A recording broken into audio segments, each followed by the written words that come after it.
విశాఖ పరిపాలనా రాజధాని అయితేనే నగరం సమగ్ర అభివృద్ధి జరుగుతుందని విశాఖ వైఎస్ఆర్సీపీ ఎంపీ అభ్యర్థి బొత్స ఝాన్సీ అన్నారు.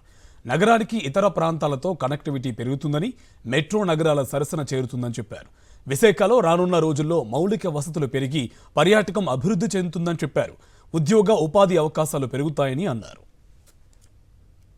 కాకుండా ఇంకొక విషయానికి వస్తే, ఇక్కడ విజన్ విశాఖ ద్వారా ఈరోజు ముందే చెప్పారు, రానున్న 5 ఏళ్లలో ముందే ఇదొక టైర్ 1 సిటీస్ లాగా ఈరోజు చెన్నై, బెంగళూరు, హైదరాబాదు ఏ విధంగా ఉన్నాయో మన ప్రాంతం కూడా రానున్న రోజుల్లో ఆ విధంగా అవ్వాలి. ఈవేళ ఎకనామిక్ పవర్ ఉన్న ఒక గ్రోత్ ఇంజన్ లాగా ఇది మన రాష్ట్రానికి తలమానికంగా ఉండాలి విశాఖపట్నం. అంతేకాకుండా పరిపాలన రాజధాని వస్తే అన్ని సంస్థలు కూడా ఇక్కడ రావటం వల్ల ఉద్యోగ ఉపాధి అవకాశాలతో పాటు ఈ ప్రాంతం సమగ్ర అభివృద్ధి జరుగుతుంది, కనెక్టివిటీ పెరుగుతుంది.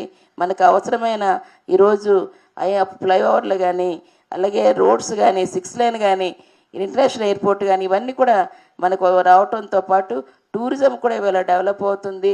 ఇటువంటివన్నీ రావటం వల్ల మరింత ఇక్కడ ఉద్యోగ ఉపాధి అవకాశాలు కలిగి ఉంటాయి.